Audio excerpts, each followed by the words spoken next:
You know that specific sound a pair of $500 steel-toed boots makes on polished concrete? It's not just a click, it's a statement. It's that rhythmic thud, thud, thud that says, I've been walking these floors since before you knew what a server rack was, and I'm about to show you exactly how much you don't know. I was standing in the back of the main conference room at Crawford Defense Technologies, holding a cup of coffee that tasted like motor oil mixed with disappointment. Name's Patrick Sullivan. Pat to everyone who's worked with me for the past 22 years. I'm 47, been the director of infrastructure since most of these kids were learning to tie their shoes. That means I knew exactly how much that polished concrete floor cost per square foot, $22.50 installed with the non-slip coating required for defense contractors. I knew the HVAC load needed to keep this glass-walled conference room from turning into a greenhouse in the Texas heat.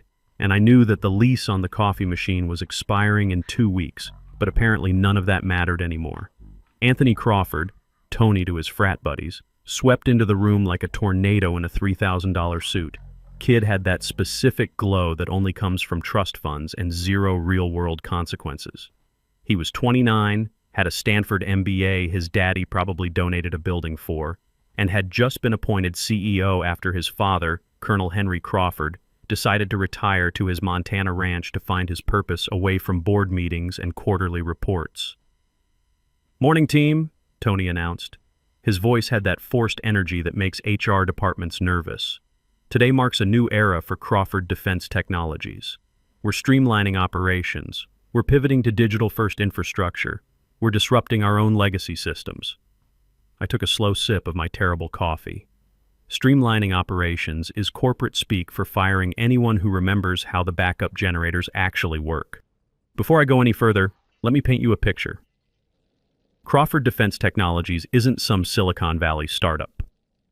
We manufacture aerospace components for military contracts. We're talking precision-machined titanium parts that go into fighter jets, satellite guidance systems, and missile defense platforms. This isn't code you can debug from your laptop. This is hardware that either works perfectly or people die. Tony scanned the room like he was looking for targets, not people. When his eyes landed on me, he smiled. One of those sharp, predatory grins that shows too many teeth. "Pat," he said, and the room went dead silent. You could hear the hum of the security card readers in the hallway. "Step forward, please." I didn't move immediately. I adjusted my reading glasses, smoothed the front of my polo shirt, Crawford Defense logo, faded from years of washing. I walked to the front of the room, work boots making no noise compared to his Italian leather shoes. "Everyone," Tony gestured to me like I was a museum exhibit. "This is exactly what I'm talking about. Legacy systems. Analog thinking. Pat here has been managing our facilities since before smartphones existed, and frankly, we don't need facility managers anymore. We need systems integrators. We need digital natives." He turned to me, dropping the smile. "Pat, consider this your notice, effective immediately. We're outsourcing infrastructure management to a cloud-based firm in San Francisco. They're faster, cheaper, and frankly, they understand modern technology." A murmur went through the crowd. I saw Nicholas Walsh, our general counsel, standing to Tony's right. Nick was a good lawyer, but weak. He was staring at his shoes. He knew this was an age discrimination lawsuit wrapped in a wrongful termination bow, but he was too scared of the new vision to speak up. "You want me to leave now?" I asked. My voice was steady. I don't yell, I analyze the situation and respond accordingly. "Right now," Tony said, checking his Apple Watch. "Security will escort you out. Leave your laptop and access cards. And please don't make a scene. It's very analog." I nodded slowly. I didn't argue. I didn't mention my 22 years of loyalty or the time I came in at 2 a.m. because the primary cooling system failed and I was the only one with the vendor's emergency contact. I simply reached into my work bag. "Very well," I said. "If I'm no longer the director of infrastructure, I suppose I shouldn't be holding on to these." I pulled out a heavy ring of keys, not digital access cards, actual physical keys, master keys, override keys, keys that looked like they belonged in a medieval castle. I placed them gently on the glass podium in front of Tony. The metal made a soft clink on the glass. "The master set," I said quietly. Building access, warehouse, perimeter security, the backup systems, and the executive override protocols. Tony rolled his eyes. Cute. We use digital access cards, Pat. Keep your antiques as a souvenir. But Nick, the lawyer, finally looked up. His eyes locked onto that key ring, specifically the red tag attached to the largest key. The color drained from his face so fast he looked like he'd been bleached. Tony, Nick whispered, and it came out like a strangled sound. Tony, those aren't just facility keys. Hush, Nick, Tony snapped. He waved at security. Get him out of here.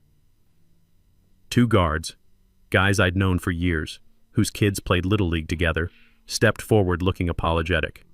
Sorry, Mr. Sullivan, one mumbled. It's fine, Pete, I said. You're just doing your job. I turned back to Tony one last time.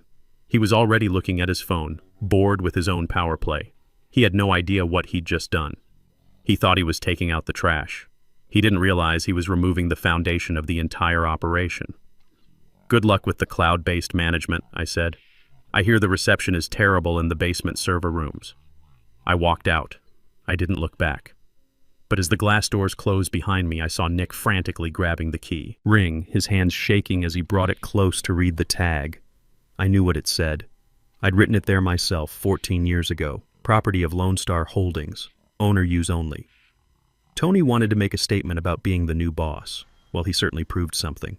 He proved you should never fire the person who holds the keys until you know exactly whose locks they open. And he was about to find out that Crawford Defense Technologies didn't actually own the ground he was standing on. I did. To understand why Nick the lawyer looked like he was about to have a heart attack, you need to understand the history of Crawford Defense Technologies. Or rather, you need to understand Colonel Henry Crawford's approach to paperwork, which was to avoid it like the plague. 22 years ago when I started, the company was a chaotic defense contractor operating out of leased warehouses. Colonel Crawford was a brilliant engineer and a terrible businessman. He treated financial regulations like suggestions and viewed contracts as personal insults. He wanted to build aerospace components and collect defense contracts. He did not want to deal with property taxes, zoning compliance, or liability insurance. About 14 years into my time there, Crawford Defense exploded. We were drowning in military contracts and needed to expand. The colonel wanted to buy a massive campus in Austin, 4 buildings, vehicle testing grounds, and secure storage facilities. It was a $42 million acquisition. But the colonel had a problem. His personal credit was tied up in real estate investments, and the company's debt-to-equity ratio was shaky because he kept forgetting to file quarterly reports on time. The banks weren't enthusiastic about lending Crawford Defense the full amount. I was the infrastructure manager back then. I sat in on the meeting where the colonel was having a meltdown, throwing stress balls at a whiteboard because the bank wanted a higher down payment. I don't have time for this bureaucratic nonsense, Colonel Crawford shouted. I need that facility. We have million-dollar contracts sitting in limbo because we don't have secure manufacturing space. Pat, fix it. Fix the bank's lending criteria? I asked, looking up from my notepad. Fix the ownership structure, he yelled. I don't care who owns it, I just need to use it. Set up a shell company, set up a trust. I don't care. Just get the paperwork signed so I can move the equipment in. That was the moment, the golden opportunity. See, the colonel didn't care about assets, he cared about operations. He viewed real estate as a liability, something you had to maintain, insure, and pay taxes on. He wanted the utility of the buildings without the headache of ownership. So I proposed a solution, a strategic holding entity. I created an LLC called Lone Star Holdings. Sounds corporate, vague, and boring, exactly the kind of name that makes eyes glaze over in board meetings. I told the colonel that this entity would purchase the property, hold the liability, and lease it back to Crawford Defense on a triple net basis. This would keep the mortgage off Crawford's balance sheet, improving the company's debt-to-equity ratio for future investors. The colonel didn't even read the proposal. He just heard improved debt ratio and I don't have to sign the mortgage. Brilliant, he said, signing the authorization while eating a breakfast burrito. Make it happen, Pat. Here's the detail that slipped through the cracks. Lone Star Holdings wasn't a subsidiary of Crawford Defense. It was mine. I legally formed the LLC. I put up my own savings and a significant loan from my divorce settlement for the down payment. The bank approved the loan because Crawford Defense signed a 25-year lease agreement that guaranteed the mortgage payments. Essentially, Crawford Defense was paying my mortgage while I built equity. Was it illegal? Absolutely not. It was fully disclosed in the stack of documents the colonel signed. It was right there on page 47. Lone Star Holdings, a Texas limited liability company, sole member Patrick J. Sullivan. The colonel just never read page 47. Neither did Nick Walsh, who was a junior associate at the time and was more focused on passing the bar exam than reviewing title deeds. For 14 years, I played the part of the dedicated employee. I managed the buildings, I fixed the systems, I negotiated the maintenance contracts. And every month, Crawford Defense Technologies wired a massive rent check to Lone Star Holdings. And every month, Lone Star Holdings paid the mortgage and banked the profit. I never flaunted it. I drove a 2018 Ford F-150. I brought my lunch in a cooler. I wore work boots and company polos. I let them treat me like the maintenance guy, the person you call when the air conditioning breaks or the network goes down. I became the landlord they forgot they had. Over time, I expanded the portfolio. When Crawford needed a new R&D facility, Lone Star Holdings bought it and leased it to them. When they needed secure data storage, Lone Star acquired the land and built the facility. By the time Tony stormed in with his digital transformation vision, my little LLC owned the headquarters, the manufacturing facility, the testing grounds, and the secure storage warehouse. I essentially owned the chessboard while they were arguing about the pieces. So when Tony fired me, he didn't just fire an employee. He fired the entity that granted Crawford Defense the legal right to operate on its own property. The best part? The 25-year master lease, the one that kept rent reasonable and terms favorable, had a very specific clause regarding termination of the primary liaison. That liaison was me.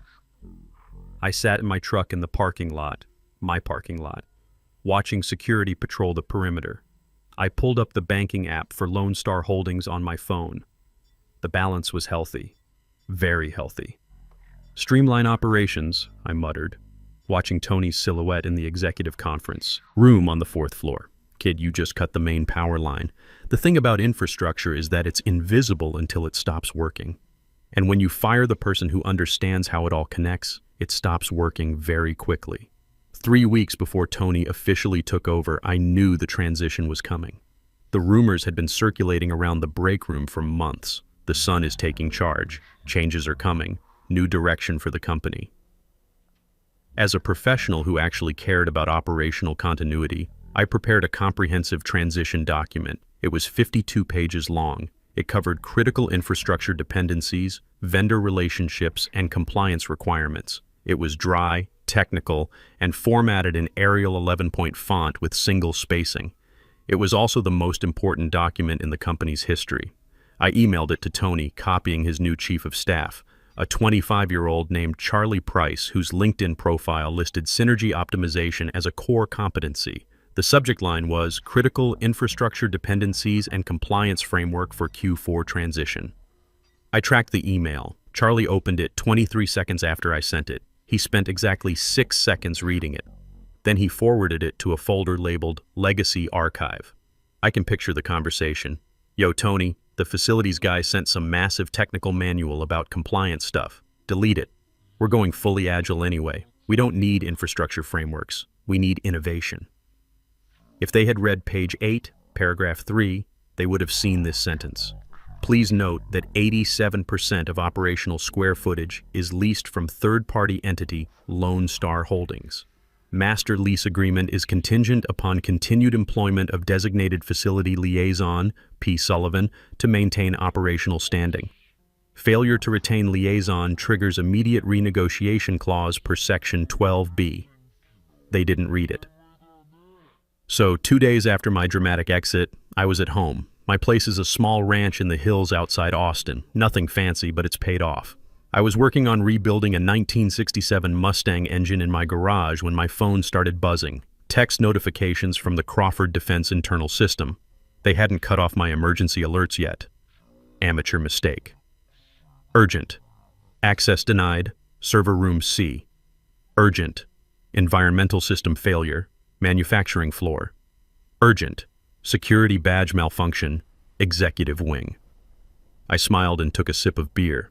See, the smart building management system that Crawford Defense was so proud of, the one that controlled access, climate, and security monitoring, was registered to the property owner, me.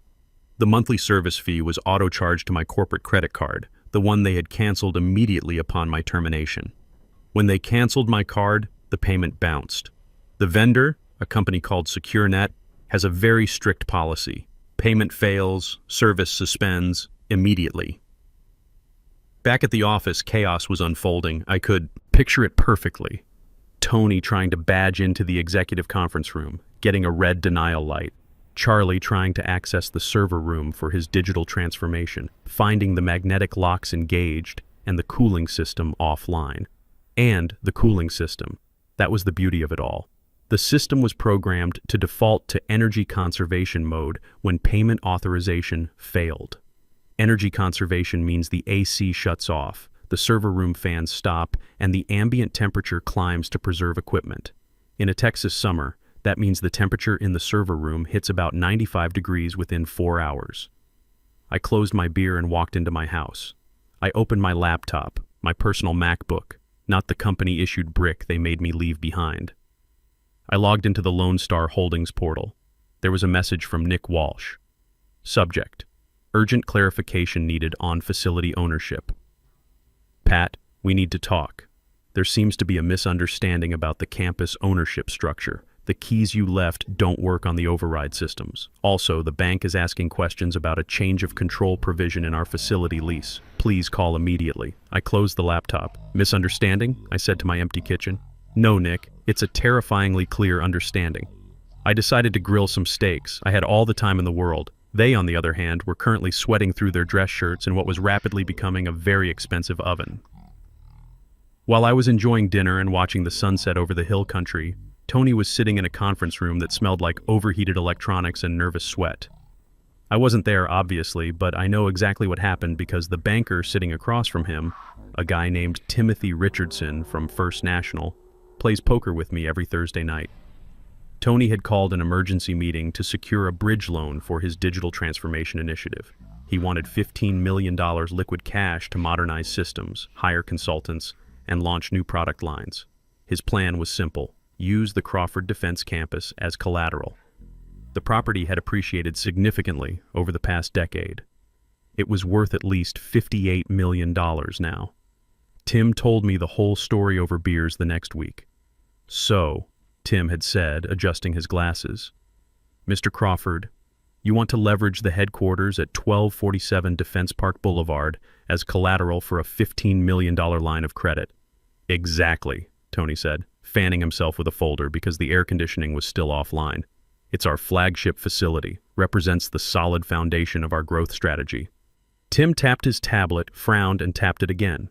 Mr. Crawford, there seems to be a discrepancy in our title search. What kind of discrepancy? Tony snapped. The building is right here. We're sitting in it. Physically, yes, Tim said slowly. But according to our records, Crawford Defense Technologies doesn't own this facility. Tony laughed. A sharp, incredulous bark. Don't be ridiculous. My father built this place. I have photos of him at the groundbreaking ceremony. He may have broken ground, Tim said, turning his tablet around to face Tony. But the deed is held by an entity called Lone Star Holdings. And according to the lien search, there's a strict no encumbrance clause. You cannot use this property as collateral because you're the tenant, not the owner. Tony turned to Nick, who was sweating profusely in the corner. Nick, explain this. Nick cleared his throat. Well, Tony, the corporate structure established during the expansion utilized a third-party holding strategy to optimize tax liability and... In English, Nick. We rent the buildings, Tony, Nick squeaked. We don't own them, we just rent them. From whom? Tony demanded. Who is Lone Star Holdings? Is it a subsidiary? Is it Dad? It's not your father, Tim interjected, looking at his file. The managing member is listed as, let me see, Patrick J. Sullivan. The silence that followed must have been beautiful. I would have paid money to see Tony's face when the realization hit him like a brick to the forehead. The guy he had publicly humiliated, the analog thinker he had fired for being obsolete, was literally his landlord. Patrick, Tony whispered. The facilities guy. Apparently so, Tim said, closing his briefcase. "And since you cannot pledge assets you don't own, I'm afraid this loan application is denied. Furthermore, Mr. Crawford, looking at your lease agreement, there appears to be a management change trigger clause. Have you renegotiated terms since your recent personnel changes?" Tony stared at him blankly. "Because," Tim continued, "if you don't secure a lease extension within 30 days of the management change, the default rate kicks in. Looking at current market values, that would approximately triple your monthly rent from $650,000 to $1.6 million. Tim stood up. "Call me when you have the ownership paperwork sorted. But frankly, Mr. Crawford, if I were you, I'd be less worried about digital transformation and more worried about eviction notices." Back at my ranch, I poured myself another beer and opened my tablet. I checked the security camera feeds, which I still had access to because they were hardwired into the building's proprietary network, not the company's servers. I watched Tony storming out of the conference room, shouting at Nick. I saw Charlie running behind them, frantically typing on his phone. I zoomed in on Nick's face. He looked like a man calculating his unemployment benefits. It was time to send the first official communication. Not an email, not a text message. I drafted a formal notice on Lone Star Holdings letterhead. To Crawford Defense Technologies Executive Team. From Lone Star Holdings Property Management. Notice of lease review and compliance audit. Dear tenant, it has come to our attention that the designated facility liaison, P. Sullivan, is no longer employed by your organization as per Section 12B of the Master Lease Agreement. This triggers an immediate compliance review. Please be advised that all facility modifications made without owner approval must be reversed immediately. This includes the installation of collaborative workspace pods in the manufacturing floor, fire code violation, and the removal of safety barriers in the vehicle testing area, OSHA violation. We will be conducting a site inspection Monday at 9 a.m. Please ensure all facility keys are available for review. Additionally, please remit payment for this month's lease penalty fee in the amount of $97,500 due to breach of liaison requirements. Respectfully, Property Management. I printed it on official letterhead, signed it with my best pen, and had it hand-delivered by a process server. Tony wanted to play CEO. Fine. I was about to show him what it means to deal with a landlord who reads the fine print. The desperation that followed was almost painful to watch. Tony tried calling me directly. I let it go to voicemail. He sent Charlie to my ranch. I wasn't home. He even had Nick draft a settlement offer, $500,000 to resolve the misunderstanding. I responded through my attorney. No misunderstanding exists. Standard lease renegotiation procedures apply. By the end of the week, the board called an emergency meeting. Stephen Hartwell, the chairman, drove out to my place personally. Steve's been around long enough to know when a situation has moved beyond damage control into full surrender mode. "Pat," he said, sitting on my porch with a cup of coffee I'd offered him. Tony made a serious error in judgment. "Steve," I replied, "that's like saying the Titanic had a minor navigation issue." He laughed despite himself. "The board wants to discuss terms." "I'm listening." "Your job back? Full severance package. Apology from Tony." "I don't want my job back, Steve. I want equity." The silence stretched for about 10 seconds. "How much equity?" 6% of Crawford Defense Technologies, plus a permanent seat on the board." "That's worth millions, Pat. It's worth less than relocating the entire operation," I said, "and significantly less than bankruptcy proceedings." Steve nodded slowly. "What about Tony?" "The CEO serves at the pleasure of the board," I said, "but I'll be honest with you. I don't sign long-term leases with people who don't understand what they're leasing." The board meeting was scheduled for Monday morning. I walked into that boardroom wearing my best suit and took the seat at the head of the table, the same room where Tony had humiliated me 3 weeks earlier. This time, Tony was the one who looked small. "Gentlemen," Steve began, "we're here to discuss a restructuring proposal from Mr. Sullivan." I slid copies of my proposal across the mahogany table. "Lone Star Holdings will restore standard lease terms and reactivate building management systems. Crawford Defense continues operations without interruption. In exchange, I receive 6% equity and a board seat." "And Tony?" asked Andrew Coleman, the hedge fund representative. "The board will need to determine if current leadership is compatible with long-term operational stability," I said diplomatically. Tony finally spoke up, his voice cracking slightly. "This is extortion. This is business," I replied calmly. You terminated the liaison required by your lease agreement. I'm simply responding to that breach according to the contract your father signed. The vote was unanimous. Tony submitted his resignation that afternoon.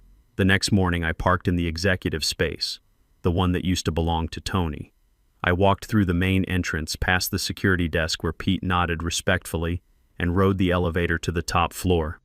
In the hallway, I passed Tony carrying a single cardboard box. We stopped and looked at each other. The guy who thought he was the future meeting the guy he thought was the past. You planned this from the beginning, Tony said. I didn't plan anything, Tony, I said gently. I just built a safety net. You're the one who decided to cut the rope. He shifted the box in his arms. You're just maintenance. You're not a visionary.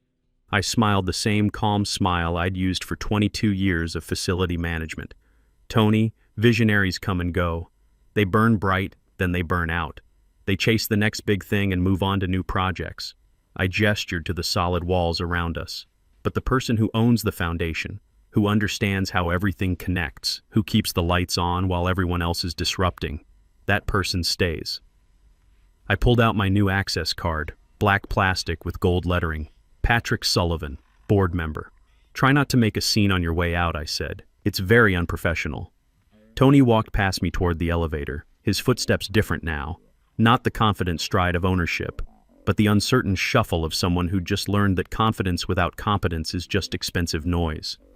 I swiped my card and walked into my new office.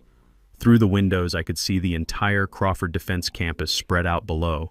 4 buildings, testing facilities, secure storage, all of it humming with the quiet efficiency of infrastructure that works because someone understands how to make it work. They say you should never burn bridges. I disagree. Sometimes you don't need to burn the bridge. You just need to remind everyone who owns the toll booth.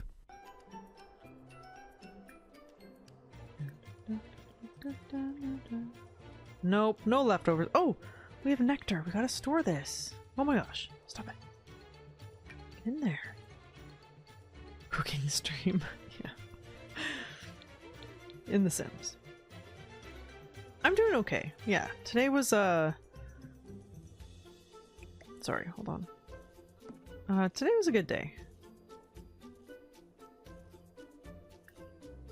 I'm a little tired because I did not give myself enough sleep last night. That is my own fault. I only blame myself. I love you! Van, let's go! No pants crew! Thank you so much for the 3 stream streak, friend. It's so good to see you. Thank you for being here 3 times in a row. I appreciate that so much. Yeah, so last night we were playing Peach Crowd that to his Riesling Rioja. Yes. Yes. Every time. Yes. Last night we were playing thank you. I gotta turn that up. We were playing Visage, however you say it. So very scary. I was up until 2:30-ish. And then by the time I got into bed, it was closer to 3, and then the dog woke up at like 6. So I was kind of going cross-eyed a little bit earlier today, but I napped and I have a coffee next to me right now, so we'll see how it goes. I will try and do my normal... Oh no!